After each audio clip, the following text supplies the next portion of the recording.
The best question though was when somebody said, "Hey, did you hear that Tiger Woods was here this morning?" And he was like, "No." And they're like, "You didn't know?" He goes, "Well, I was asleep." That was the answer. That was it. So maybe listen, there was a big part of 80s wrestling that you Okay. would have these monster heels for Hulk Hogan to fight, but none of them could talk. So you just put Slick with them, or Yeah. you would put Bobby Heenan with them. Maybe some of these guys just need managers to do the talking for them. Oh, Miss Elizabeth. I mean, come on, let's go. King Kong Bundy back in the day. Like Ben James joins the PGA Tour. He will not talk to the press. His manager, Jeff Feinberg, will talk to the press for them. Feinberg. He could have been. What was the Undertaker's handler's Paul name? Bearer. Oh, he could totally be Paul Bearer on Halloween. Yeah, that would be a Cam could great. be. Imagine Cam was your manager.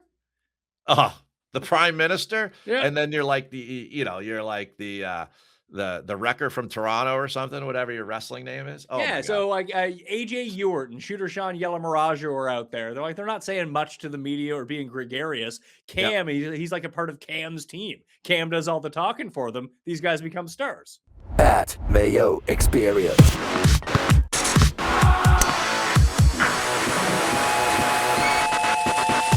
This is the final word on the Scottish Open with me, Pat Mayo, presented by Underdog. Use code Mayo at Underdog right now. Get yourself in there. Keith Stewart from readtheline.com. You can sub for free to his newsletter and mine, by the way, down in the description of this video. Highly recommend it. Smash the like, sub to the channel while you're here. Keith, you have revealed something. You dropped a bomb on me like 10 seconds before the show. Hit me. Most people have missed this. Well, good afternoon, Pat. A pleasure to be with you on the final word, talking Genesis Scottish Open. But the golf course routing has changed this year, and most people have missed it. I did not see this. I did the research show. I read up on it, read the pre-tournament notes. This wasn't mentioned anywhere. So I'll bring it up right now. As you pointed out, that when you just looked at the scorecard and been like, oh, they're using the 2019 routing, which is way different. Absolutely. So the first 7 holes on each side have been flipped.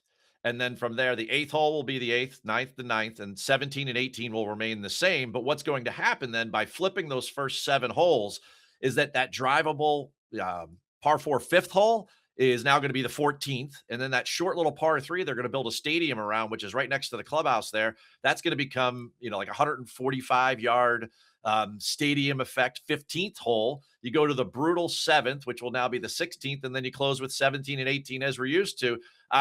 I think it's going to make it a much better finish. And if you're playing DFS, so you're looking at birdie streaks or anything like that, I strongly suggest that you use this scorecard and not the wrong ones that you see all over the internet. So just to bring it up here, so at the rabbit hole, we have the old routing in, because I think everywhere has the old routing in for the moment.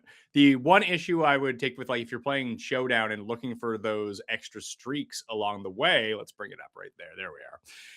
That holes 8 and 9 remain the same. They're the 3rd and 4th most difficult on the course. And then you have number 8 or 17 and 18, which are the 7th and most difficult on the course. So getting any sort of wraparound birdie streak is still going to be immensely difficult if that's the way that you're trying to go about it. The best part for a birdie streak will now take place on the back 9, but it'll be hole, let's see here, 10, 11, 12, 13, 14 will still be the best spot to try to get a birdie streak this week. Hey, Pat, I would just throw one thing out there. It looks like we're going to have a northeast wind. So if it's coming out of that direction, then the 18th hole will play downwind. Oh, And that'll be so I'm just throwing it out there. I love to I love to dig into golf courses, do my research, and I'm glad that we got the show started off with a bang. Well, so this is the Windfinder tower that I'm using this week. This is Dirleton over in Scotland. It's, if they were playing Tuesday, it looks like it was pretty bad, but you got some rain, you got some high winds. The tournament itself looks pretty benign, honestly, especially for Scotland. I understand that, being that it's Scotland, the north wind can whip out and just smash you, but it looks pretty good right now. Anything can happen on the Firth of 4th, Pat, but Vegas right now, over under is 263.5. So that's 16.5 under par.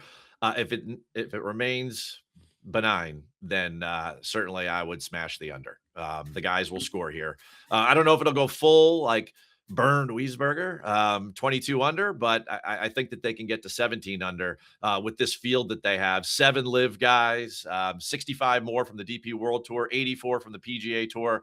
One of the best fields of the year for sure. I think it is the best field of the year. For a non-major, this is it. Yeah.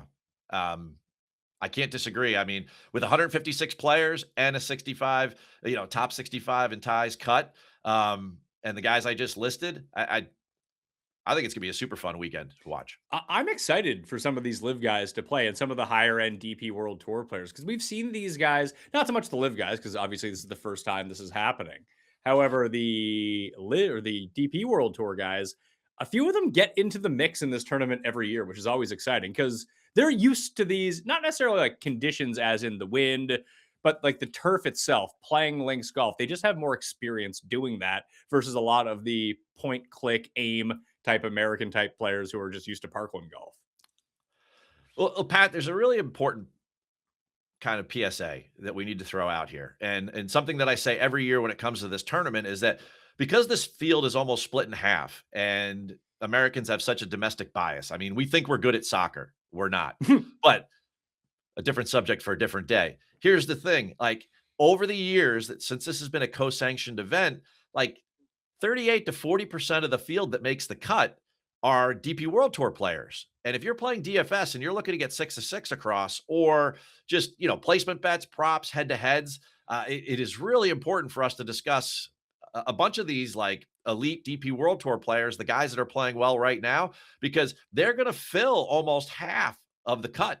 And if you just stick with all of the PGA Tour players, because you're like, oh, these guys, they play in signature events and everything, then you're going to make some mistakes. The top of the leaderboard will skew PGA Tour player because you have a collection of the very best players in the world up there. It's no different than majors when you go to the Open Championship that you get these American winners or very high end players who end up winning because they're the best players. But to what you're talking about, a great resource for this is actually this week's DP World Tour Picks and Bet show on MMN. Skylar Hoke, Tom Jacobs, they ran through both of the fields because both of the tournaments this week, the ISCO included, are both co-sanctioned events that their only goal with both those shows was to talk specifically about the DP World Tour players that are in both those fields. So that is another extra resource because a lot of the time, whether you're using the rabbit hole or whatever it is that you use for research, how you can use the DP World Tour site, the stats aren't the best on the DP World Tour. It takes some fresh eyes and people who watch this all the time to tell you what's up. I briefly looked at the field list for the ISCO and I saw like Rafa Cabrera Bello, and I was like, what is that guy doing in Kentucky? And now that you explained that, now I know. I mean, I didn't look at the ISCO because the ladies have their 5th major, the Evian, over there in the France-Swiss border on Lake Lemon, beautiful Evian resort. So, but I did look at the field list because I was interested in it. And I was like, what is this guy doing out here? And so, great explanation. For the course itself at the Renaissance Club, have you been to the Renaissance Club or no? I have not. You have I have not. not. I have spoken to Jerry Savardi, who is the owner of the property. I interviewed him a couple years ago, just asked him all about the design of the golf course, why they chose Tom Doak, what the texture of the ground is like, the agronomy. Like, I asked him I got like 20 minutes with the guy, which was amazing content. And I learned so much about the property that, it's almost like being there, but for the most part, you're just looking at some of the best stretch of links golfland that's available over there in Scotland.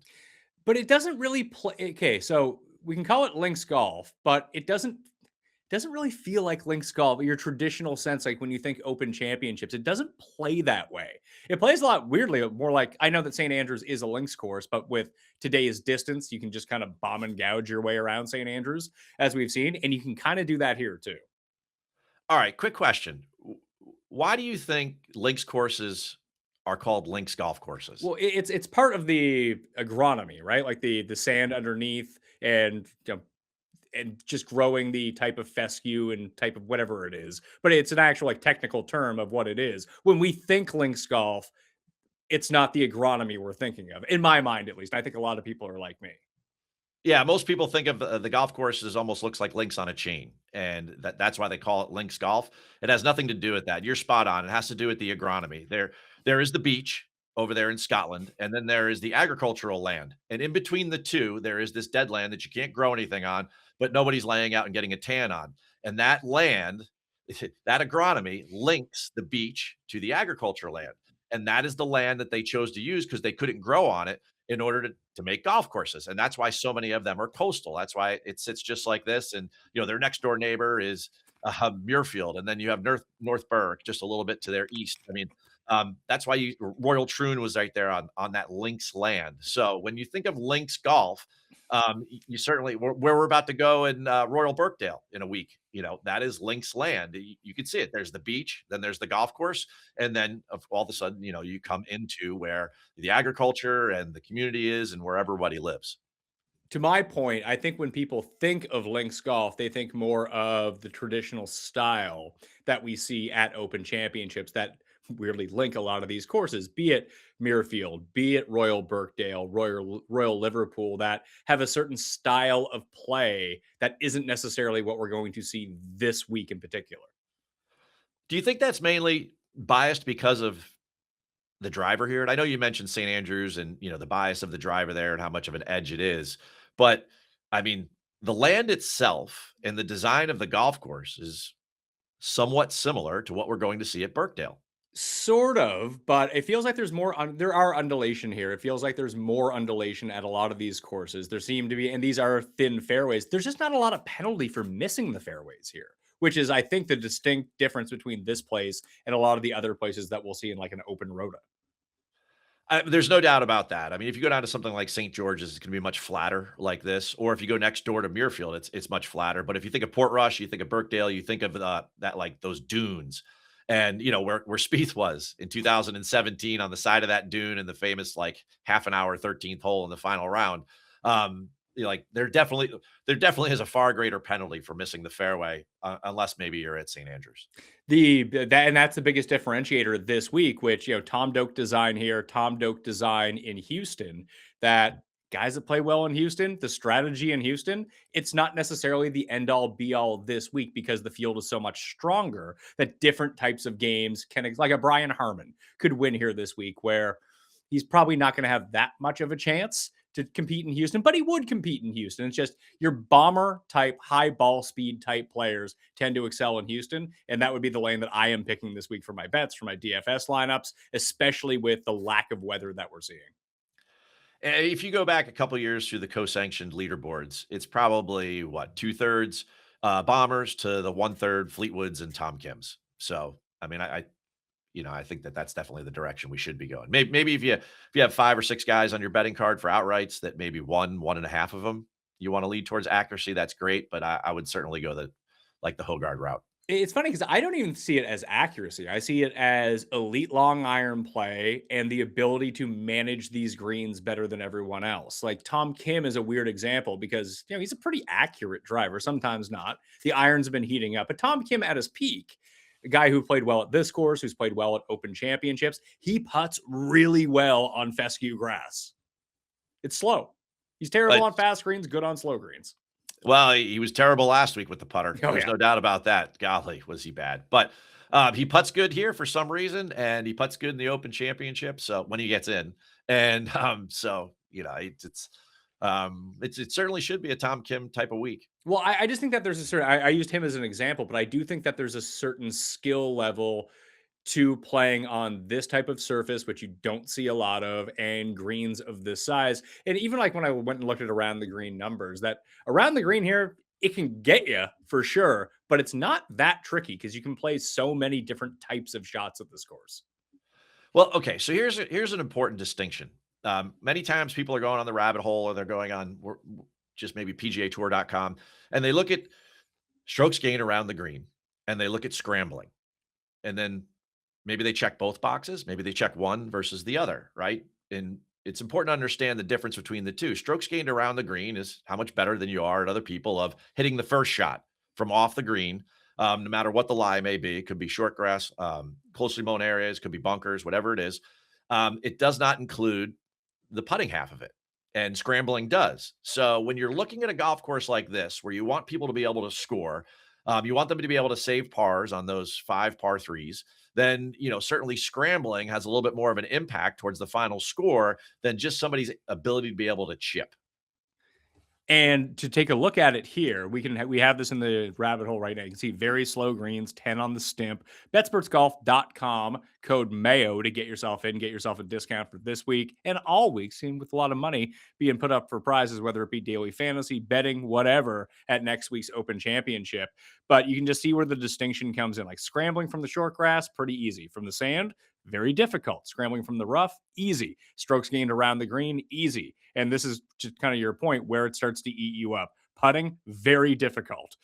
Putting from inside 15 feet, not so bad, but it's very difficult to avoid 3 putts, mainly based on what I talked about before, the undulations that you're going to have, the size of these greens, and some guys just not being able to pick up the speeds. Like we saw this with Scotty last year and he went on to win the next week at Portrush, but he could not figure out these greens at all. I mean, if you're going to fade Scotty this week, Pat, that's the reason to do it. He has not figured out the greens at the Renaissance Club yet. His strokes gained putting over the couple of years that he's come over here, he's had very good success, top 10ing, but he has not putted well here. And where you got guys like Bobby Mack, Rory, there's certain Matt Fitzpatrick is another one. Yep. And Nikolai Højgaard would actually be another one to throw into that bucket too. Has had an incredible amount of success here. So it's interesting. We get into this long conversation about we want ball strikers at certain places, and then we hope they pop with the putter. And, this is probably the best example. If somebody's a lousy putter like a Shane Lowry, that he comes back to a place that he grew up playing, and he doesn't have to be so precise with his flat stick that basically all he has to do is 2-putt all day long, and he strikes it so much better than everybody else that then he can contend, get in the top 10, and then who knows what happens. There's no water here, so he's not going to hit it and then, come down the final stretch. But, you understand my point. Like where last week, the greens are so well manicured that there does need to be a certain level of skill at some point in the guy's career in order for the putter to pop. You come over here to these fescue greens and either them and you grew up on them like a Matt Fitzpatrick, or you're just comfortable on slower, sluggish greens, maybe like a Tom Kim. He didn't grow up on fescue greens in South Korea. So, this would be one of those weeks. If you're looking for a guy to change his luck with the putter, and he's shown success on this style, a la Nikolai Højgaard or somebody like that, Tom Kim, Shane Lowry, like this would be a week to take a chance on those guys if their ball striking is in good form. What would you give the biggest comp to these native grasses, fescue grasses too? Because I play on them a lot where I'm located. And listen, if it gets super hot out, they can run a little bit faster, but they're never lightning fast. And sometimes they are hilariously slow. And then if the wind pops up, you got no idea what's going on. So it does take a bit of experience. I can't think of another place. Like I can't remember the last time if I ever have played on Paspalum. Would that be the closest comp? I would go more with like grainy Florida Bermuda. Okay. And I think that's a large reason why, guys at PGA National and some of the really like old school Florida spots, not those Poa Trivialis places, but like the ones that, guys showed before they kind of switched to that overseed, that guys were good at. And I think that's a big reason why something like the champion course there at National, has a lot of crossover between here and the Renaissance, or between there and the Renaissance Club. Well, if we take a look on the rabbit hole right now, we can take a look at strokes gained putting the last 3 years on native grass. Callum Hill, it's only 8 rounds. A lot of it's just from this course or Open Championships because that's all they're really doing as a PGA Tour locator. Callum Hill, Jake Knapp, Matt Fitzpatrick, Wyndham Clark, Ari All. There's Shane Lowry, who you talked about. Oh, the My Pillow guy, Ollie Lindell. Grant Forrest too. Grant's been great on that golf course last couple of years, and nobody knows him. That's a great like 6K guy right there. Yeah, well, he's made the cut every year, hasn't he? That it's been the like like top 35, top 30. Yeah, Goddard, McKibben, Brian Campbell. That was from his round last year. Grant Forrest actually has the 12 rounds, all of them coming from this course. You got Rory, Adam Scott, Julien Guerrero, Joachim Langren, Harris English, Bud Colley, Johnny Manziel is down there. Gumberg is in the field. Corey Connors of all people. Alex Smalley. Yeah, Alex Smalley's another one. Bobby Mack. There's Tom Kim. There's Ashon. Woo! He's up there as well. Hovland, Thigala. So we haven't got into it yet about what your bets are. I'm guessing You got to like your guy. You like Thigala anyway. I'm guessing you like Thigala this week. Well, I mean, Thigala, where's Thigala good? Memorial Park, right? I mean, that's one of the few places on the PGA Tour that he's played fairly well. Thigala has frustrated me a lot lately, so I don't know that you're going to hear his name much past these couple sentences here. But when you're looking at guys like Alex Smalley and some of these other guys that have consistently played well at either the Doak Design or down there in Florida, another good comp would be Valero. Guys that have played good at Valero tend to play good. You know, you got to drive the ball. You can separate with the driver at Valero. They have very severe bunkers. And then, you know, you got to be pretty precise in and around the greens scrambling. There's some good crossover there as well. So JJ Spawn is your bet. JJ Spawn is certainly someone who is very good at Valero. Corey Connors has been good here at the Renaissance Club in the past. He's been pretty good at Valero last time I checked. You know, players of that ilk. And what else do you get in Texas? You tend to get wind, right? I don't know that we're going to get a ton of wind this week when it comes to, you know, golf on the Firth of Forth there over in Scotland. But it seems like every afternoon we're going to get gusts upward of 20 miles an hour, maybe a little bit of a storm on Friday into Saturday. But, you know, low 70s, 20-mile-an-hour winds, somewhat soft surfaces. You're going to have to be able to control your golf ball in the wind. So did you watch much of the John Deere broadcast on Sunday?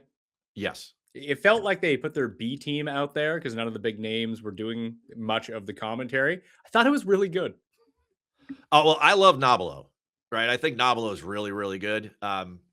He was a member at Lake Nona at the time that I was working down in Isleworth, and we were sister clubs down there in Orlando. So I got to know him pretty well. And whenever I see him out on tour, I just think he does such a great job of like reaching out to modern instructors and talking about like the different, the analysis, the data, the agronomy. I mean, I just think he's very well spoken. Nance hasn't done any of the small CBS tournaments in what, 2 or 3 years now. So Andrew Catalan seems like he's kind of jumped in there. They didn't even have Dottie walking, you know, I guess, nor Colt. Colt doesn't walk anymore anyway, but they put Johnson and Mark out there. But, you know, CBS is better than NBC. NBC is like one big word salad. There's like 19 guys in the booth, and I never know who's talking. Perfect. I can join the NBC broadcast and just not stop talking the entire time. This is perfect. Yeah, they talk over one another. You know, there was that whole big thing where I saw a social media post, which is probably all I could take. It was like 60 seconds of Kisner saying that I only get the even holes or the odd holes or something. And I'm like, dude, you're the lead analyst for the US Open and you only get the odd holes or something. Like, it just seems crazy to me. It's like the pure definition of too many cooks in the kitchen. Like, there's so much thought going into that it actually should just be blown up. And there should be like 3 people talking the whole time, other than the guys on the golf course who are, for NBC, those guys are good too. Smiley's good. You know, Bones is good. They're good. Yeah, you have the guys reporting at the holes who are following the players around, and then just throw it back to the main people who should be doing the talking. Well, they set up all these situations, Pat, where they almost have to talk over one another. Like in the final round of the US Open, where they put Smiley and Bones in the last group, one with each guy. Like, one guy could handle a twosome, right? Give me like 4 or 5 walking groups going back, because at some point, you know, when they didn't know who was going to be the guy that was going to come up on Wyndham, somebody had to go had to walk back and go find, or get in a cart and ride back and find Sam Burns and like, you know, like do all of that. Like, if we had like 4 walking guys, those guys are really good or women, because it could be Dottie. They're very, very good at kind of like setting the scene versus the people in the booth. And sometimes, you know, at a smaller event like that, those people, some of them might not even be on property. I thought Nobilo did a great job describing this course next week and the difference between chipping at Deer Run and Scotland, essentially calling the Scottish greenside like slimy and slick, that when you hit the ball into it, you are guaranteed to get your first bounce forward. That is not something I'd ever considered, like different agronomy types. And I thought that was great. Nobilo is always great. Frank, you know, the Buccaneer, New Zealand guy, love him, the best. The other thing was, and I saw different people talking about this and what they thought was good, they thought was bad, but you could see Ben Coles basically losing his swing in real time, trying to hold on to that lead and kind of guide the ball out. And I felt really bad for Ben Coles. I've been down that road with Ben Coles before. Thankfully, I had Taylor Pendrith that day, but Man, and the guy has a bunch of Corn Ferry wins, but it goes back to the old saying, it's tough to win. It's funny. I think he birdies 8, and they had just switched over to the CBS coverage. And I don't know if it was Colt or Frank, but somebody was like, "Oh, good bogey or good birdie there or whatever." And then the other person commented like, "Yeah, we're not really there yet, like for the moment, like stack up as many of those as you want right now, but talk to me on the last 4 holes." And then you saw what happened. I mean, the guy was, there was just parts coming off the car as he was heading towards the finish line. He just couldn't make it. It's too bad, uh, it's funny, we sit here all the time. We're like, Ben Coles, he is the guy on approach this week. He's not going to miss one shot. If he does something wrong, it's going to be something else. 175 yards, center of the fairway, last hole. All he's got to do is, make par, get himself in a playoff, or knock it close. Guy has been on an epic iron streak, strokes gained wise, for the last, 2 months, and he parks it right in the water. Yeah. Was he? I couldn't figure out whether or not was he attacking the pin or did he pull it. It looked to me that he did what a nervous person would do, which was he slowed his body down. His golf swing took over, which means he's going to miss it long and left. And good night. And that was that. He was well aware where the trouble was. More often than not, people have more experience. They'll blow it in the right bunker because they'll add too much body and they'll hold back on the closing of the club face. Maybe he wasn't trying to attack it, knowing that he's a very good iron player, or he was so nervous he's like, man, I'm just gonna give this all I got, and he did, and his lower body did not keep up. If you go put a slow-mo back on that, that's what you'd see. That club face, the toe outraces the heel, and then there you are. You're out there with the tractor in the middle of the lake. Listen, every year, right around the Masters, I tell myself, this is the year I'm going to become an outdoor person. Then reality hits. The patio furniture looks like it's been through a US Open setup, and it's nowhere as comfortable to sit as I want, and somehow I end up watching golf inside while perfectly good weather sits there through my window. So this year, I finally fixed that with WAYFAIR. I'm watching golf outside, checking the final rounds. It's awesome because the weather's heating up right now. And I'm not exaggerating when I say that I've used my backyard more in the past few months than I did the few previous years combined. I'm upgrading the seating, added some lighting, got some actual decor out there, and now it's become the place where I have coffee in the morning, dinner with family, and inevitably end up watching the late golf window while pretending I'm keeping an eye on the kids when I'm really just watching golf. Because I'm here working for you, all right? The one thing I tell anyone to buy immediately, an outdoor sectional from WAYFAIR. It's the Scotty Scheffler of patio purchases, but it's not going to let you down on the 72nd hole. It'll be there for you all the way, more like Scotty from the past 2 years. It's expensive enough that you think about it for a while, then once you have it, you realize it was obviously the right decision. And if you've never shopped WAYFAIR before, I tell you to stop making this harder than it needs to be. They got everything. You can check millions of reviews from actual customers, use WAYFAIR Verified to cut through the nonsense, and they even have assembly options available so you don't spend your entire Saturday afternoon trying to put together patio furniture while yelling at an Allen key. Patio season is here, and these deals won't last. Head to wayfair.com/m/outdoor right now to get your outdoor space ready for way less. That's WAYFAIR.com. When people are starting podcasts, it's actually starting a small business, especially when you're by yourself like I am. And I can assure you, I did not have some sort of grand business plan. There was mostly me thinking, hopefully someone besides my mom downloads this thing, and what happens if they do after that? I had to figure all that stuff out on my own. There's always those what ifs when you're starting a small business or just starting something. What if it's embarrassing? What if I make too much money and I don't know what to do with it and get stuck with taxes and end up like Wesley Snipes? Don't want that to happen. Fortunately, that never actually happened. But if it did, and it's you don't want to get put in that situation.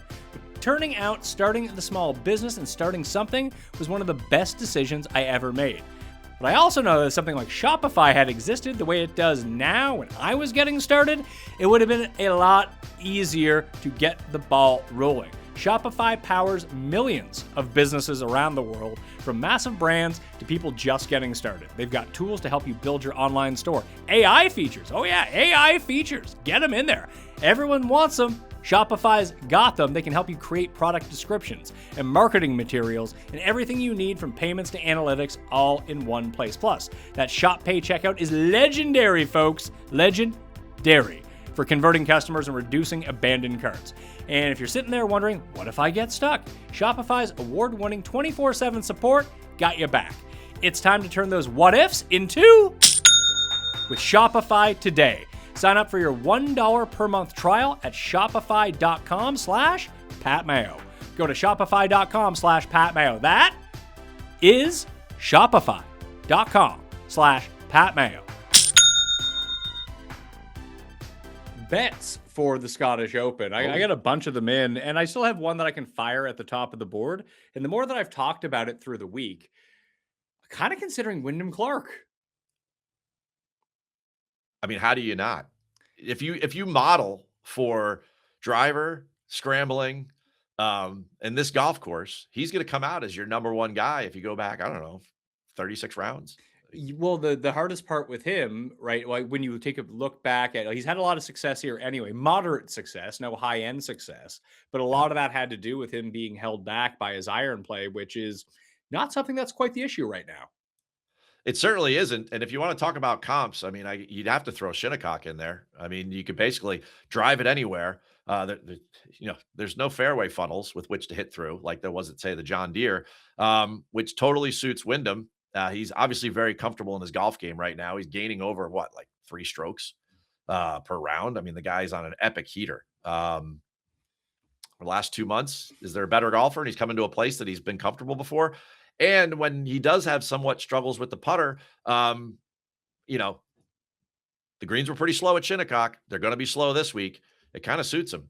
I was surprised to see Sam Burns not in this field.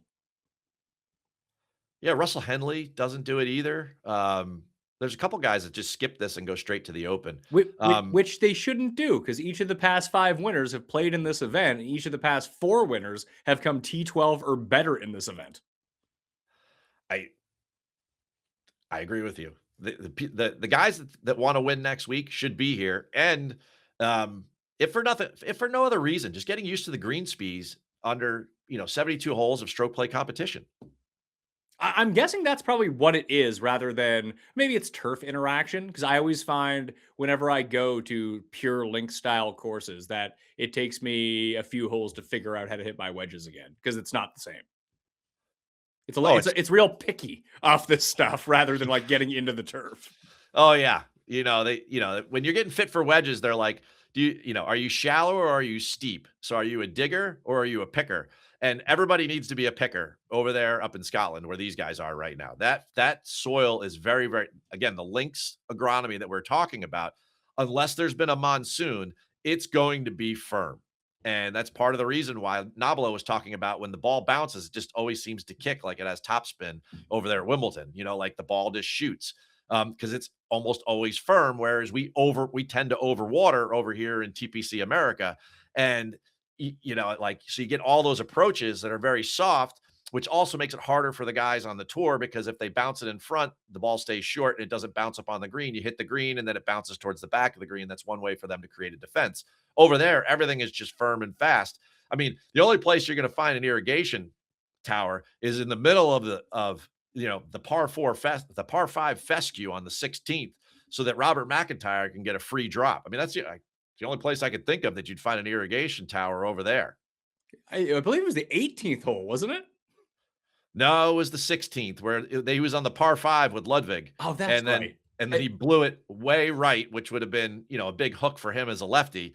And then, he's over there like tamping the ground. He's like, oh, look at this. You got a sprinkler head. So the shot that he hit on 18 was just out of the fescue. It was awesome with that like hybrid that he had. Oh, that was epic shot. And it's not his fault that, there was, okay. So if you want to pick on the fact that this is an American style links course, they had irrigation heads. There you go. Of everyone 40-1 and below, of like the top end guys, I only have one bet, and that comes in at 40-1 of anyone in that range. That's why I was considering Clark. I don't think that just simply saying Goddard won last week, therefore he cannot win again. I think that's kind of silly. Rory's obviously been good here. Victor seems like a pretty good course for him. Bobby Mack just continues to play well at this course every year, as it highlights everything he does well. He drives it well. He putts it well. You hope to break even with the rest of it throughout the course of the week. Then you still got Scotty. Rahm is up there. Fleetwood is there. Ludwig is there, a name that you just mentioned who has played deep into this tournament. Who is it that you like from this top end? Because I can be sold. Quite simply, Matt Fitz. I think that, he was great at the Travelers. He was awful with his driver at Shinnecock. He seems to have figured that out, and he has a consistent baseline for playing well here. He's got a bunch of top tens. He putts these greens very, very well. And the new version of Matt Fitz likes to win. And a bunch of those guys that you mentioned, Ludwig, Tommy, others, sans Rory. We'll talk about Rory in a second. Fitz has been the one that's been getting across the finish line, and you and I talk about that all the time: win equity or closing power, whatever it may be. That Hovland factor. Fitz for me at the top would be the guy. I mean, Goddard's got it too. I mean, you look at what he does on Sundays when he just goes all gas, no break. It's fun to watch, and people get excited about that. And I think there's a lot to be said for that. Um, it's interesting he wasn't on the Ryder Cup team last year, but that's neither here nor there. But hey, Scotty was the 12th man, and then, less than a year later, he goes on his epic run for about 4 years, so it happens. But, I would say Matt Fitz there. The interesting thing about Rory is that Rory, for sure, is a factor this week. He's what, won 4th place, 2nd place over the last 3 years.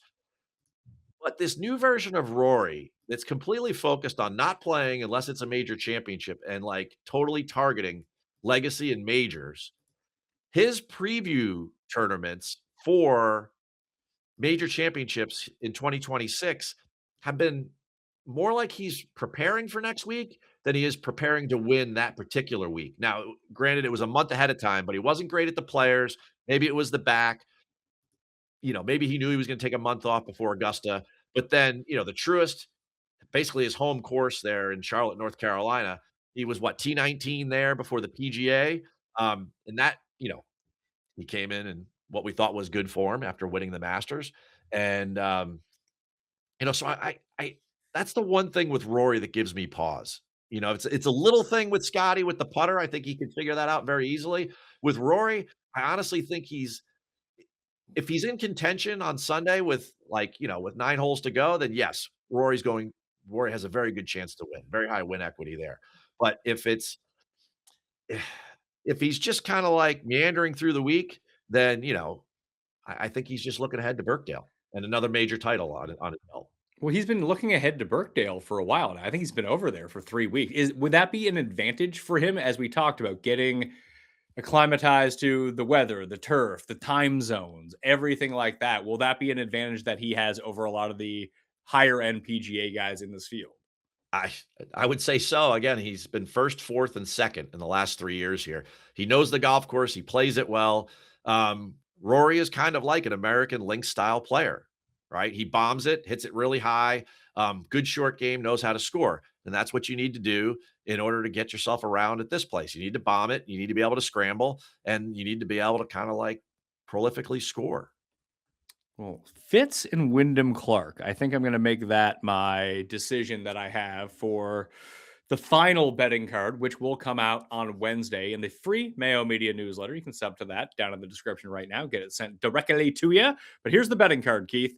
All Tyrrell right. Hatton, 40-1. Oh, That number is still available right now at coolbet.com under the PME boost. If you're in Canada, outside of Ontario, hit the description, get yourself a bonus, get yourself some Tyrrell Hatton at 40-1. Kurt Kitayama and Nikolai Højgaard, both at 60-1. Tom Kim, 75-1 with 8 places. Mean Genio Chikara, 80-1 with 8 places. And Michael Brennan, 110-1 with 8 places. We can't just sit here and talk about bombers who might be able to putt on slower surfaces and be like, hey, who's the best driver out there? Let's bet that guy at triple digits.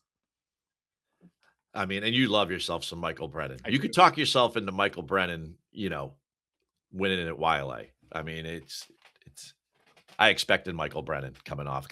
Well, when you think about it, if we're not going to trust Marco Penge to like show up and bomb away, then what a group that would be. Like Nikolai, Marco, and Michael Brennan. I would love to walk with that group. That would be fun. It'd be a distinct noise, I bet. Excuse me, noises. For But sure.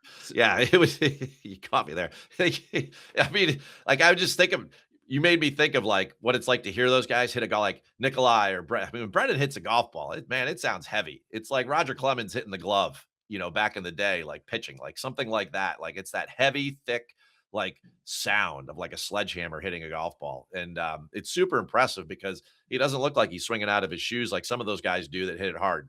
Penge is the same way. I mean, it's just a thing of beauty. Penge played in Germany last week at the BMW International. That was his first start since the PGA Championship, and he was top 10 in the field and strokes gained off the tee. So that's positive news for Penge coming back. Yeah, I think in even his words, if I saw this come across this transcript wire, he was like, "Yeah, I had no expectations this week.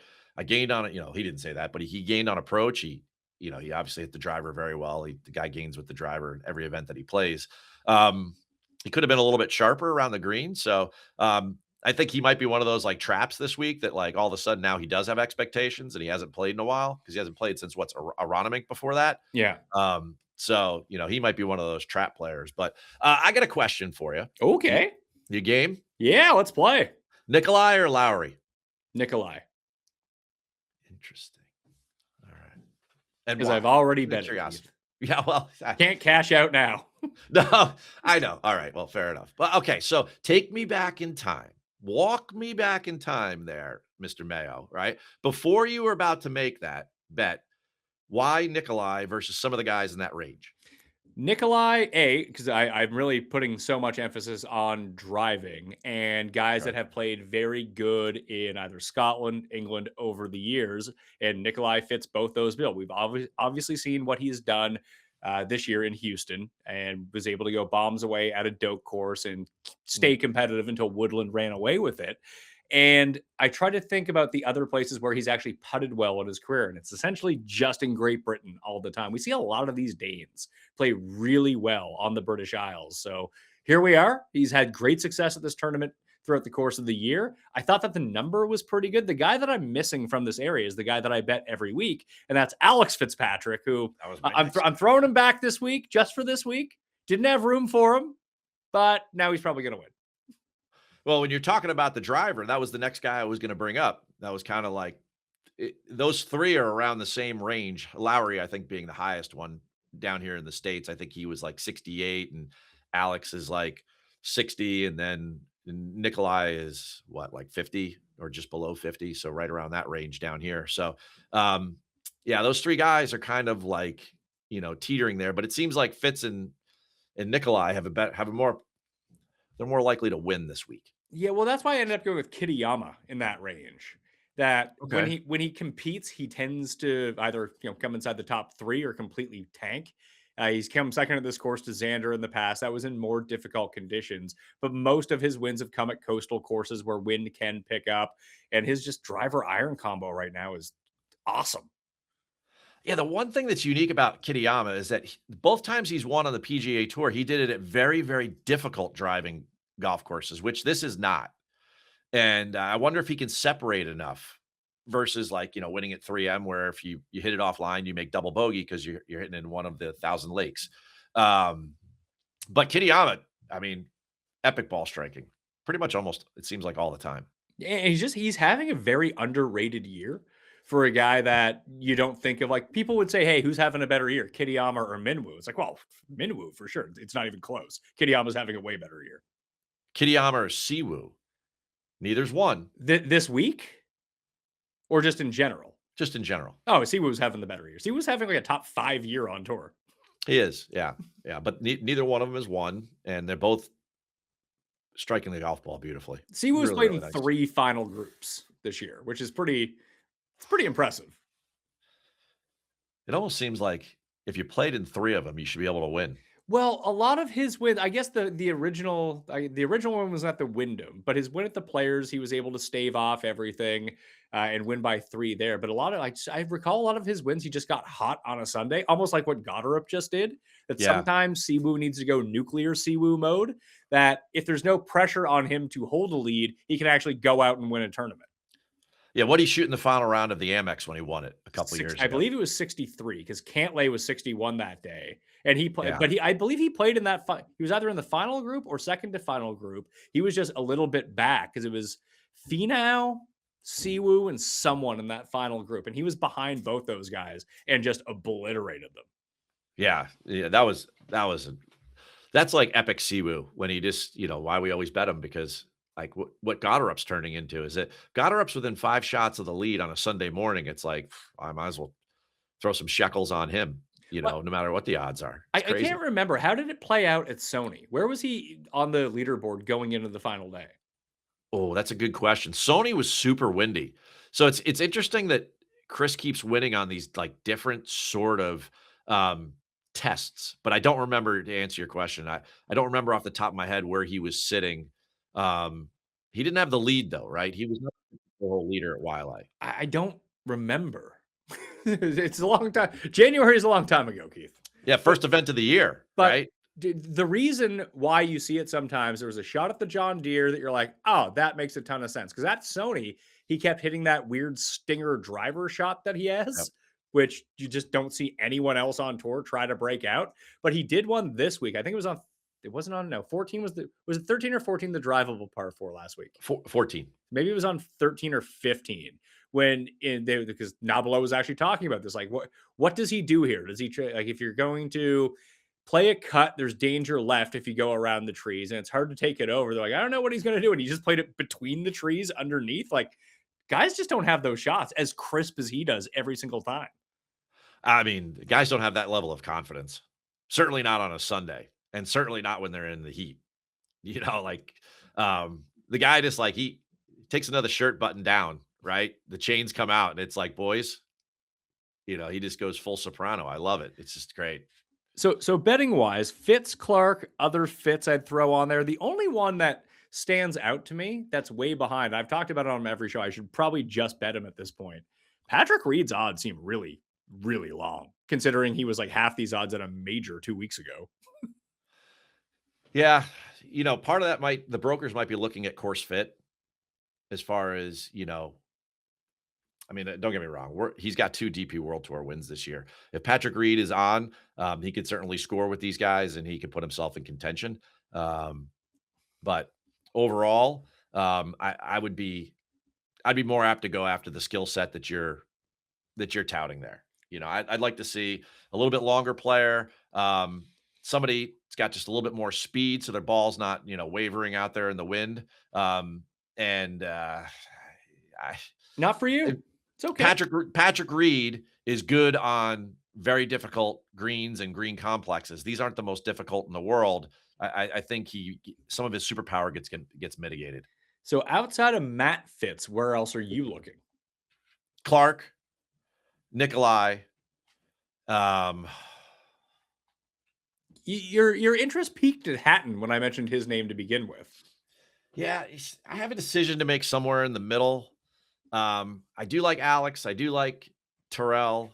So let me throw this out then. Sure. And this is all price sensitive, depending on what number you can get. So at Coolbet, Hatton is 40. He's 40 at other places. He's 35 at some places. Down here, he's getting bet way down. He's below 35. Okay, so he's at 33 basically now. Yeah, so he's like right there, even with Wyndham. Okay, so that is a better spot for him. The reason that I bet him initially was, why was he closer to, listen, I love Alex Fitzpatrick and everything. His number was closer to Alex Fitzpatrick than Tommy Fleetwood, which made no sense. Oh, that doesn't make any sense at all, but especially since most of Hatton's wins have come on the British Isles. Yeah, like the dude dominates links golf. Yeah, he dominates the Dunhill. I mean, and this is exactly where not only just the British Isles, but that region, that area up in Scotland, he's very, very good. And if you look at his skill set, and right now he's trending. I quite honestly, the fact that there's 7 of those guys there, we're seeing social media reports that Sergio's like, yeah, I'm coming back to the DP World Tour. I guess there's nothing wrong there. Like all these guys know what their fate is. So I think that Rahm's probably going to do the classic Rahm, which is like put too much pressure on himself and then like, have one bad round and shoot himself out of it, but then still finish like 21st. But like, I think Terrell could definitely be a winning version of Tommy Fleetwood at this venue. Well, to have all of the live guys go back and forth and play in these events, Although Hatton's on live, it does not feel like he's on live. Like when you see him around everyone, it still feels like he's just still one of the PGA guys. Yeah, he definitely never felt like a live guy. I guess maybe because he never like, we never really focused on him. That could have been different over there in the British tabloids, but, like, over here, we never really focused on him. We focused more on either Bryson or Rahm. We never really focused on DJ. You know, DJ just kinda went over there, and he's super quiet all the time anyway. He's like, "Yeah, I'm not really into golf anymore anyway. I'm going fishing." But, like, Yeah, well, and DJ said like, "Yeah, I'm going for the money because they paid me a lot of money," and he was the only one who said that. yeah. I So mean, everyone, shockingly, he was honest. Everyone seemed to be okay with DJ. I love DJ. I miss him. We missed like some really what could have been some really good years there, you know, because now he's going to be over 40, and I don't know, maybe when he does come back, he'll still be somewhat good, but like maybe like in a Gary Woodland sense. But primetime DJ was like the best. Just watching him was like, you know, Spieth has like 4 or 5 roller coaster moments in any given round. DJ just always had like that one epic one on the Sunday of a major. And you just waiting for the car accident was always kind of fun. Do you think that Ludwig is our generation's DJ? Ooh, wow. Because remember DJ before he became like the fully formed Dustin Johnson guy who won 2 majors, and even the guy who started getting competitive in majors, like Ludwig. Ludwig's been competitive in some majors, and then he just kind of goes away. That's what Yeah, Dustin would used to do. Then Dustin learned how to chip. He learned how to hit his wedges. He learned how to wedges. putt a little bit, and all of a sudden, it Yeah. kind of came together. That feels like the path that we're going to see for Ludwig. If he can do that, it would be the Dustin Johnson skill set. The only thing I would counter to that or push back on is that like Ludwig seems to let us down on a Sunday because the skill seems to go away. When DJ let us down on a Sunday, it's because like his brain went away. You know, like whether he shanked that 4-iron, was that Birkdale? It was where No. Phil won. No, it wasn't Birkdale. It was St. No, it wasn't George's. It was St. George's, yeah. When Darren Clark won, right? When he shanked that 4-iron No, or no, when it he was did when Phil won, wasn't it? No, was it? no, it was when Clark won, I thought. I thought it was when Darren Clark won. Who did Phil beat then? In 2013, I mean, which was a good year for Phil and the Scottish and the Irish. But, who did Phil beat that year I coming down the thought that was the stretch? year Dustin pumped it out of bounds down the right hand side. It definitely was on a par 5 with a 4-iron in the back 9, in the middle of the back 9, and he just almost Cole shanked one with a 4-iron out of bounds. Um Phil won at Muirfield. Farrell won at Muirfield in 2013. But you know, DJ touches the bunker at Whistling Straits. DJ, you know, Graham McDowell in 2010. DJ had that huge lead in the U.S. Open, and then he goes on the 3rd hole and makes like a 7 or an 8. Like, remember he was chipping backwards Oh yeah. on that hole, and you know, like so, like Ludwig has a couple mistimed bogeys, and it seems like the talent gets nervous, you know, a la like a Ben Cole swing there on the 72nd hole. Whereas DJ has like one, that was my kind of my point earlier. He has like one moment where like the whole train just like completely goes off the rails and there's no chance of it coming back, you know? Do you like Chikara like I do this week? Chikara is definitely somebody that I'll play in a placement. Certainly head to heads, I'll live bet him. As far as winning, I'm not quite there, but he is definitely. I have a couple. I have a couple Euro names to go back to my point earlier about like 35 to 40% of these guys are going to make the cut, and most likely, you know, you throw a couple of these guys like Grant Forrest or Eugenio Chikara. He'd be another one. Um, I guess Jesper Svensson is on the PGA Tour, Yes, right? that is correct. All right. Oliver Lindell, Yeah, the My another Pillow one. guy. That's him, What's right? that? Who? What? Wait, what would you say? What's the My Pillow guy's name? I don't. I don't know that reference. Mike Lindell is his name. So Oh, all right. Well, this is Oliver, his long lost you're Scottish not cousin. watching enough Newsmax these days, Keith. Come on.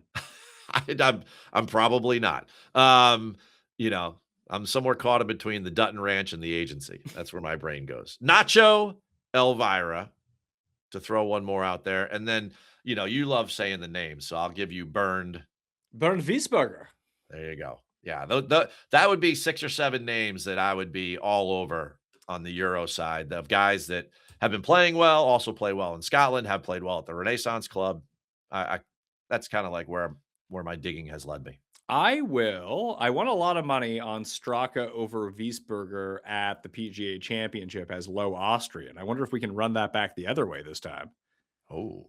Low Austrian this week. Oh, it's much closer this time around. Straka has fallen off the rails here. He is minus 125 to beat Wiesberger, who's minus 105. Oh, man. Wiesberger is favored. No, guess they don't- he's just behind. Oh, I'm sorry. Yeah. I thought I transposed the numbers in my head. Well, they must be going with the huge PGA National comp for Straka, is what they're doing. Or just, the dude's still like the 13th ranked player in the world. He just sucks now. Has there ever been a time that you feel like the official world golf rankings are more inaccurate than now? And I'm not talking about the whole live thing and those guys falling off and everything, but like, I don't know. I just get this sense like when I was younger years ago that like the 7th ranked player in the world was not like a Russell Henley, like, I don't know. I agree with you, but I think it's because there's so many signature events that in your Got it. mind, that the player that you would consider to be the 6th or 7th best player in the world would be there because they had a great run at majors. And those were the things that Yes. counted the most by far. Now, they still do count the most, just not by far. There's now 10 other tournaments that are like kind of close in rankings. So if like, where is Wrighton right now in the world golf rankings? Where do you think he's at? Ooh, after winning the Truist, and he was good at Memorial. He's had pretty good history here too. Yeah, good I think a last year. top 15, right? Last year, 13th. I'm gonna get he's got to be in the mid-teens. He's actually at number 25 because you have Okay. someone like Justin Thomas who's just played in these events over the past 2 years, lingering at number 18. Oh, sure, yeah, because of the 2-year window for the OWGR. And That makes that's perfect it. So sense. when a lot of these like names that haven't been playing well in ages, they've piled up. Hell, like what did Justin Thomas finish at the cricket club? Like second or something like that. That Yes. second and like another second and a third over the past 22 months are elevating him back up to a spot where in our minds he's just not at right now. Maybe a first place at Harbortown. That Second would- place to Sepp Straka, by the way, which started this whole conversation there at the Wissahickon course at Philly Cricket. Yes, Straka's number 23. He opened like this is how bad it's got for him. He opened the year at number 12 in the rankings. Now he's down to 23 and he played well up until the Players. But he to even keep it in some context, he was 4th at Doral, he was 8th at the Players, he was 2nd at Pebble Beach. Those are all elevated events, and those did a lot of heavy lifting to keep him as high as he still is. Yeah. Yeah. I mean, like going into next week, I have to rank all 156 players for the Open Championship. And when I do that for Golf Digest, I always put the data golf ranking versus the official world golf ranking. And somewhere in between, you could figure out the trend.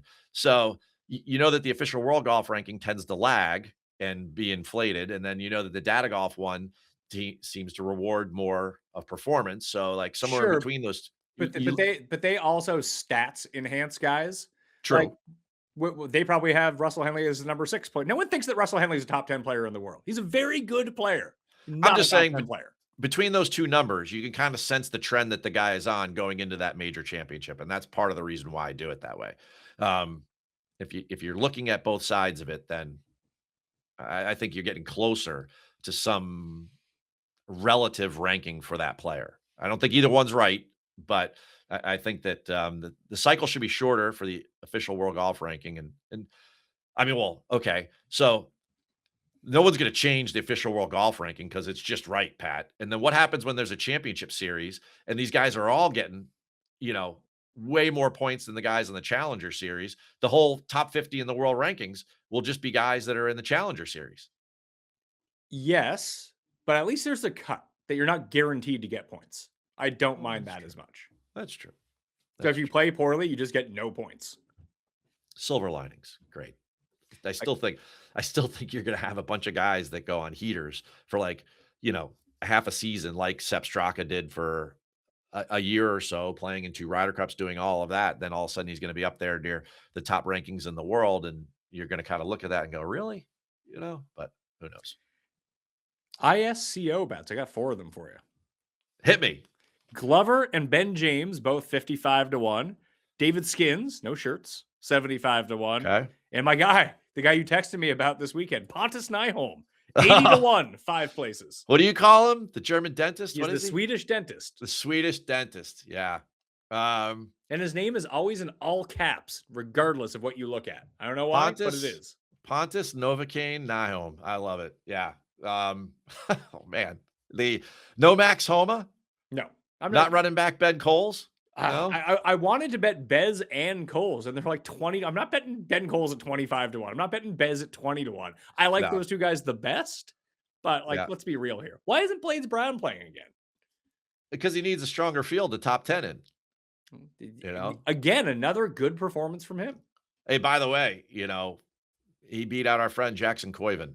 He All did. of a sudden, I'm telling you, there is something to be said psychologically when you flip the switch and become a professional and it's for your livelihood. Something happens in one's mental mindset, and it takes a minute or two to grow into it. It's very, very difficult. Blades Brown turned pro like a little over 2 years ago, and now he's top 10ing and contending and doing those things. It took Akshay a couple years. It's tough. Luke Clanton, who knows? He may never adjust. It's a tough transition. Yeah, but Ben James has actually transitioned pretty well. If it feels like he's been good since he turned pro. So Ben James was the reason we got cut short at the Travelers because it was his press conference that was starting. That's right. So as I was like packing everything up there in the flash interview area, he came in the local media because he was from that area. He's from Milford, Connecticut. He started asking him all these more life questions, like what's it like being out on tour and everything. Man, that guy needs a PR person. He needs some media training. Whoa. Hopefully he hits it better than how he talked to that media group. It was brutal. What was he saying? No, it's just very, very dry, one-word answers. How excited are you for this week? Super excited. All right, Ben, thanks. The best question though was when somebody said, "Hey, did you hear that Tiger Woods was here this morning?" And he was like, "No." And they're like, "You didn't know?" He goes, "Well, I was asleep." That was the answer. So maybe listen, there was a big part of 80s wrestling that you would have these monster heels for Hulk Hogan to fight, but none of them could talk. So you just put Slick with them, or you would put Bobby Heenan with them. Maybe some of these guys just need managers to do the talking for them. Oh, Miss Elizabeth. I mean, come on, let's go. King Kong Bundy back in the day. Like Ben James joins the PGA Tour. He will not talk to the press. His manager, Jeff Feinberg, will talk to the press for them. Feinberg. He could have been, what was the Undertaker's handler's name? Paul Bearer. Oh, he could totally be Paul Bearer on Halloween. Yeah. Cam could be. Imagine Cam was your manager. Oh, the prime minister. Yeah. And then you're like you're like the wrecker from Toronto or something, whatever your wrestling name is. Oh yeah. So like AJ Ewart and Shooter Sean Yellamaraja are out there. They're not saying much to the media or being gregarious. Cam, he's like a part of Cam's team. Cam does all the talking for them. These guys become stars. Oh my God. Now we're talking. I mean, if we're going to go to seriously, we're going to go to championship series. These guys should have wrestling manager spokespersons. Yeah, and you'll always have the few guys who can do the talking for themselves. They'll be the biggest stars. But in case you got this great player who's terrible with the media, you hire a PR guy, aka a wrestling manager. Has there ever been, when you think about it? Now I know this is a totally different genre of sport or entertainment or whatever, but Hogan or The Rock, I mean, those, or John Cena, those guys were such great showmen. And then we've had Tiger, boring. Scotty, boring. Rory, I don't know. Imagine if a guy had that much personality and he was as good as Rory. That would be amazing for golf. It would be. That's why you need the manager, or just some young chick with big cans, because that used to work in the 90s. I don't know if it'd fly today, but in the 90s, that was all the rage. Yeah. I can't say that, but we should talk about. You almost caught me there. I almost had a moment of weakness, but Evian Masters. The Amundi Evian Championship. Yes. What is Amundi? It is the sponsor. What is that? I have no idea. I don't know. You got bets though. Honestly, I wrote this in the newsletter. I was like, it doesn't matter to me that they call it the fifth major or, It doesn't matter. It doesn't matter if it's ISCO. 50-1 is 50-1, no matter where you bet it, What? right? What? And Why is Nelly not playing? Nellie's playing. She is. She's like 4-1. She's probably not even on your board because you're like you clicked on a without Nelly Oh, maybe I did. contest. Yeah, I saw that Gino was the favorite in this tournament. No, Gino. I had Gino last year. She lost tragically in a playoff. Unbelievable. Grace Kim out of nowhere. No one ever saw this coming. She went 7 under over her last 6 holes, including the 2 playoff holes. So they have that reachable par 5. So Gino gets in. Grace Kim, she ties Grace Kim. They're going to go out. They're going to play the par 5 18th, sudden death playoff, major championship. Gino's never won one. Gino first played this event when she was a teenager. She was like 2017. She was like 9 years old. Anyway, so since then, she's had like 5 top 10s in the last 6 years there. Great spot for her. She was like 13-1 or 15-1 last year. I'm like, this is a great number for her. I'm so excited. We have her coming down the stretch. They both bomb it down the middle of the fairway, but Gino's much longer than Grace. Grace hits this fairway wood into the right green side, like pond, right? Like I'm like, that's it. Like Gino has like 5-iron in her hand, and she hits it like just through the back of the green where the pin is, like just like 2 feet off in a little bit of rough. But I'm like, all right, well, she's chipping for eagle, and this other chick's like scuba diving. So I'm like, we're good, right? So Grace Kim takes this drop over by a cart path right near the French fans. She chips it like off this downhill lie across the pond, over the green, like onto the green, through the clown's mouth, below the windmill, goes in for birdie. I'm like, what are we doing? Right? Gino gets like barely chips it on to like 8 feet. She's all like shook and everything. And they tie. They both make birdie. We go back up the hill again. They come back down. They both hit the fairway because everybody in the LPGA just basically always hits the fairway. They hit the fairway. They fly it in. Gino hits it in the same spot again, like a little long and everything, same club and everything. Grace hits it to like a foot over. Unbelievable. Gino, if you love Gino, she basically has the same number that she did last year. You could go after her. Yeah, I do like somebody a little bit further. I like a couple people a little further down the board. I got a couple of bombs for you. Quick But question for you. What like is this? I saw because if you live in Canada, you get like Canadian stuff fed to you all the time online. I Okay. did see that Brooke Henderson's like tee to green the last time she played was amazing, and she Luke listed it. Yes. Yeah. So her last couple of major championships, she's been very good. And she did the same thing last year. Brooke had kind of an off season. Then all of a sudden she went to her national open like up in Canada and she won. And she had shown signs of life. Her ball striking's always still been pretty good. She drives the ball really, really well, which is good to do there at the Champions Course up there at the Evian Resort because it's on the side of a mountain. And she hits a lot of fairways. This is a unique golf course. It's par 71. It's got 5. We have another golf course with 5 par 3s, but it still has 4 par 5s. So if you could score on the 3s and 5s, you're basically going to contend at this thing. And it's been a little bit of not a great golf course for Nelly Corda the last couple of years. She hasn't played well here, even when she's been playing very, very well. So I think there's a way to kind of like sneak one by the goalie here. I think that you have some folks that can play like a Brooke Henderson. Brooke's sitting at down here with us. She's sitting at 66-1. So at that level of number for a player of that caliber, who's a multiple major championship winner, going back to a place where she won and we had her, Read the Line had her back in 2022. Definitely somebody of a ton of interest to me. Right there at a very similar number, somebody who's been playing very well in the major championships this year is Jen Kupcho. Jen Kupcho's got an 11th and a 14th and 2 of her last 3 starts there over at Evian. So another one, 65, 66-1. I mean, like a person at that number that can win that level of championship. But here's my cheat code for the week. All right. The LPGA in all of its infinite wisdom 2 weeks ago played a major championship up at Hazeltine in Minnesota. They took a week off, but now we're going back into a major championship. So some people don't take the week off. And at Read the Line, we love to do our digging. So my girl, Hooju Kim, went back to South Korea and played an event on the KLPGA. She's like the Eric Cole of the LPGA, like goes home to Orlando and just goes and wins mini tour events. She's had 2 starts on the KLPGA this year, and she's won both of them. She just flies in on a week off for the LPGA. She wins, takes the trophy to check, and then she goes wherever she needs to go for the LPGA.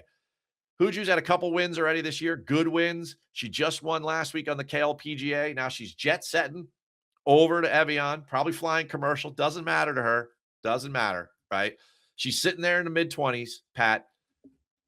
Contended here before, major champion. That's my That's your play. that's my lucky ladies LPGA Evian excellent wager of the week. So we got Huju Kim 20-1. I got Brooke Henderson up here at 55-1. That's the best I can do. And then Jason Capono at 66-1. Jennifer Kupcho, yes. Yeah, listen, making some deep threes, draining some long putts, all the same guy. Great driver of the golf ball, she is. We know. All right, so I'll go with those three. I'll add them to the cheat sheet because I'll bet those three along with you. So that was good. Yeah. One and done? Oh, thank God I got her up last week. Jeez. Yeah, thank God I didn't, and I went with Ben Griffin instead. That was fun.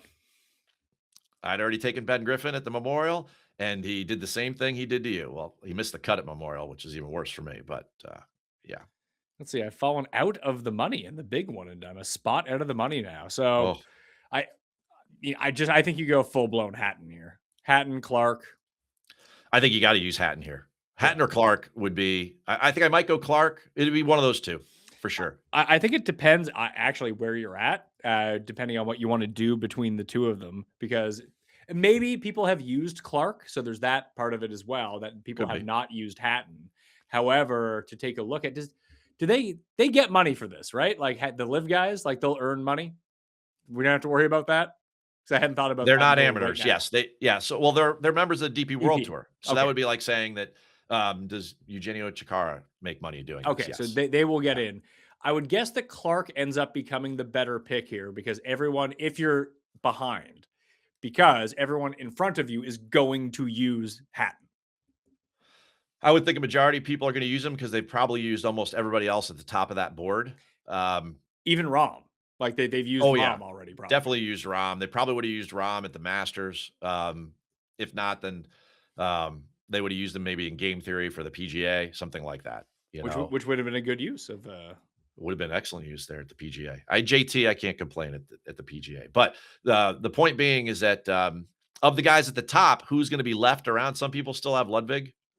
Some people still have. There's certainly a lot of people are going to have Hatton. I think those will probably be two of the more popular guys. Yeah, the move, if you want to use Hatton, the move might be just use him next week and not this week. If that's if you actually want to use him, you don't have to use him, obviously. The only other ones I would look at, like if Wyndham Clark is still there, you could use him. Good spot for Bobby Mack as well. Yeah. Although, as good as he's been, he wasn't very good there last year, was he? You know what? I don't remember.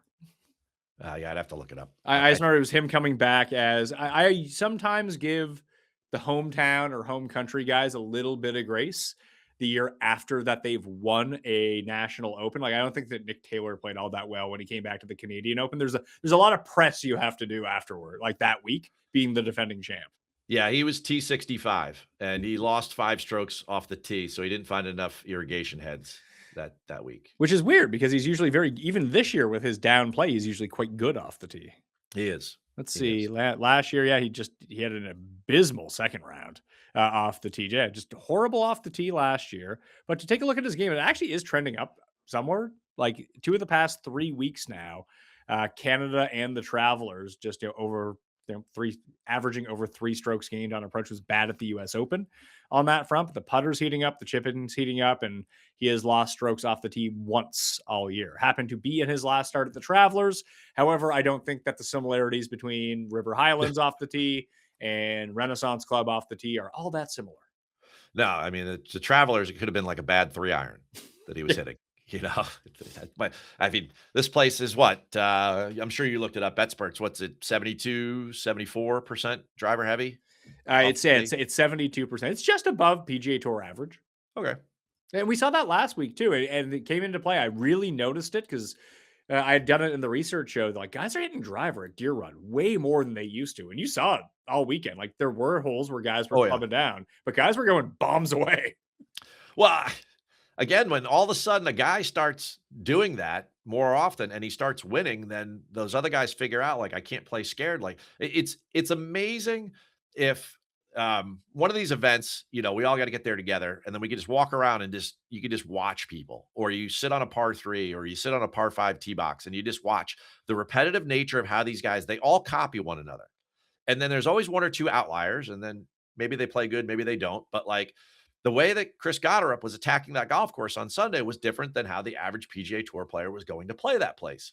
And in doing so and hitting his shots, he obviously separated himself from the field, which is what we're always looking for. So it's interesting that the guys play these golf courses. I've seen just over the last 4.5 years of being out there, they play far less conservative. And the younger kids, they definitely just pull out the big stick and they just go for it, which is fun to watch. It's the way it should be. I had no questions about tips, but maybe it's a mental side of things. Started hitting my driver well again, figured out what my issue was. So thank you for the help with that. And just getting to the range and just working through it, be like, oh, okay, yeah, here's what I'm doing. So that's great. I played the best I played all year the other day. It didn't score, but I didn't score all that well, which was really frustrating. It was one of those days where I couldn't make an 8-foot putt. Basically pulled the Jackson Coyvin from John Deere, where it's just like he didn't play poorly. He just didn't putt. All right, question for you. When you putt, real quickly, walk me through this for a second. So you are somewhere like there's a coin down or your marker. Yep. Right. And take me through what you do with the ball when you put it down. How do you line it up, if you do at all or not? And then how you line yourself up and then what you're looking at in order to hit the ball. So usually what I try to do is, well, on the first hole, I'm just trying to get the speeds because at the course where I play, our practice green is never the same speed as the actual green, which is very unhelpful. Yeah, it's not. So you're either leaving it way short or blowing it by. But usually I pick my ball up, clean my ball off, put it back down. I try to get a sense. I'm not doing aim point all that often, Keith, but once around I will if I just don't have a read on it. I don't like walking around to the other side of the hole and looking at it. If I really can't get a read from one side, I will. I like to look at it from the side too, just to see. Sometimes things are This is going to sound like the stupidest thing ever. I find that sometimes if I think that something is downhill and then I look at it from the side, it's like, oh, that's actually a little bit uphill. I did not know. Does that ever happen to you, or am I an idiot? Well, this is part of the reason why most people can't read greens very well, which is why aim point came to be, is that they use their feet. If you could find the low side of your putt, you don't have to walk all the way to the other side of the hole, but if you can get to the low side, then you're definitely going to see the break better than you would from the high side. So what I found is that it's not so much like I need to get my speeds down in order to putt really well. On the shorter putts, I tend to be a better long distance putter than I am short putter. Like I have struggled mightily from like 4 to 8 feet over the years, but get me from 22 feet. I'll leave it. It's not that I'm making a whole bunch of them, but I'm leaving it on the edge of the hole. Like the read isn't the problem. It's usually the speed from that distance for me of just not quite enough, a bit too much, but just leave it to tap in range. But I usually try to pick a little bit of I get my read down, like, hey, I want to play it a cup outside, half cup outside, whatever it might be. And I try to pick something in front of me to roll the ball over. In that sense, that like here's something a foot in front of me that is going to be like where I have it aimed up to get on that path. I just find I push it or pull it a lot on these shorter putts, like inside 10 feet, versus when I'm farther away that I actually get like a full stroke at the ball and I don't worry about that. And this intermediate target's only like a foot in front of you? A foot to anywhere from like 4 feet in, depending on like sometimes there's like a bit of a former ball mark or a burr, like something identifiable that's in front of me that I can use as my line. And how do you line up that intermediate target with where you think the break is, the aim point is? Well, I'm just trying to get it started of where I want to be. So if I want to be to the top of the hill and I need it to like come down this way, or if it's a relatively straight putt, I'll just try to get it started on the line that I know that I have to get it started on to get it to the top of that hill. Okay. On shorter putts inside 10 feet, I would recommend that you pick your aim point or that intermediate target closer to the hole. Okay. And there's a couple reasons for that, and we don't need to go deep into this, but overall, it's very difficult for people to pick intermediate targets that actually it's like trying to line up the line on your ball. Which I don't do. Which is good. You could use the line on your putter, generally speaking, because it's there. But people try to, put the line on the ball and the line on the putter and everything, and then that line becomes like the end all be all. And then usually that line's never pointed anywhere near where it needs to go. It's a very difficult skill to be able to like pick a target that's like 3 feet in front of you and you're going 10 feet, let alone if you're going 30 feet. So my suggestion would be anything inside of 10 feet. I would pick a target, an intermediate target that you're lining up to that's closer to the hole, like maybe 2/3 of the way there. And I think you'll find that you'll push and pull less putts. I think your intermediate target is probably just the wrong target. Oh, You're that's not lining it up correctly. And then you're actually hitting the intermediate target, but it's skewed because the shorter you make that cone necessarily like, and it's not lined up right, the wider that cone becomes, if you think about it, right? The trajectory of that line, um, as you the closer you bring it and it's skewed from where you need it to be, right? So if that intermediate target is closer to the hole and it's like an inch off, then it's only an inch off, like a foot from the hole, let's say on an 8-foot putt. But if it's a foot out in front of you and it's an inch off, then you're like feet off, yeah. at the end. And it's a really difficult skill that people try to do all the time. That, when I was teaching a ton, that your eyes will play tricks on you. And that's why they started the whole foot thing. But like, if you're inside 10 feet, try to pick an intermediate target that's about 2/3 to 70% of the way to the hole. And I think you'll find that you're going to get the ball rolling online a lot better. Well, I actually signed it. I was putting very poorly last year. I was just like, I can't figure out why these putts are going down. I feel like I'm reading them right. I'm just not hitting them well. And they Yep. had a putting lesson at the course with the pro there. I was like, you know what? I walked off the 18th hole and it was about to start at our practice facility. I was like, I'm going. I'm gonna spend the half hour and figure this out. Yep. And he put a laser on my putter to see where Oh, he's yeah. like, aim at the hole. And I did. Every single one of my putts was a degree and a half aim left. Every single one. Yep. He's like, just every time you stand over, he's like, it's gonna look weird to you, but every time you stand over it, open it up like just a little bit and just swing through it. And I just started putting a lot better. Yeah. I mean, again, your eyes will play tricks on you. Do you know what's your dominant eye? I have no idea. Okay. Well, here's how I know you which would. one's my evil eye. It's this one. Yeah, yeah, $1 million. I get it. Yeah. No, so if you would look at something across the room from your studio there, right? You'd Mhm. fix both eyes on it, and then you would take your hands in front of you like this, and you'd look through. Diamond gutter. Bang. Yeah, Right? okay, I'm doing Yeah. that. Okay. Right. And then so close one eye. Yeah. Can you still see that thing? Yeah. Okay. Now reverse that. Open that eye and close the other. No, I cannot. Then the eye that you could still see the thing, that's your dominant eye. So my right eye is my dominant eye. So that's the eye that if you plumb bob or you're looking down the line of your putt, that's the eye you should use. If you're using both of them or you're using your left, you're just not going to do it straight. It's just not gonna. There we go. There's the tip. That's the tip I was looking for, Keith, right there. Well, ask me another day about putter speed too, because we're not going to go into that. But there's another drill I could give you, because delivering the speed of the putter head consistently, that like you hit the ball 20 feet when you need to hit it 20 feet, is like probably the most important skill when it comes to putting. Because at times reading the greens can be arbitrary, but if you can't hit the ball 20 feet when you need to hit it 20 feet, then you're going to 3-putt. So we'll talk about that on a different day. Today, you learned about your dominant eye, and that's the one that you should plumb bob with, or you should be looking down the line. Don't And do it with your left eye. You are not going to be a famous rap singer named Left Eye. Okay. The funny thing, I know this isn't just, I talk to people all the time. I'm sure it's probably the same with you, especially when you're playing competitively, that the days when you need to make all those 8-footers for birdie, they never go in. But some of the days when you're playing shitty and you need them to make them for par, they all go in. And the scores are the same. You're like, I played so much better with this 77 than this 77.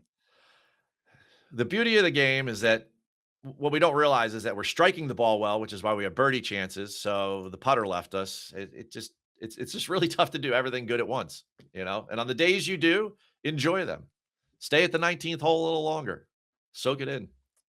Got any questions for me now that you've done a nice long answer to teach me something? All right. Sure. Yeah, I got a couple rapid fire Scotch questions here. Who will be the low live player this week? Hopefully Hatton. All right. But maybe Puig. Maybe Puig ends up being the low live. Not Adrian Morel? No, I forgot he was on live, and then I didn't realize it was just like Victor Perez. I forgot Victor Perez was on live. I just thought he was playing in Europe. Victor Perez has had like a pretty good history here. I think Yeah, I know. he's like top 15 or something. Anyway, have you ever played golf in Scotland? I have not. Never been to Scotland. Last player to win the Scottish and the British in back-to-back weeks. Phil. 2013. Favorite day of the week for you? Thursday. Which of the favorites this week will miss the cut?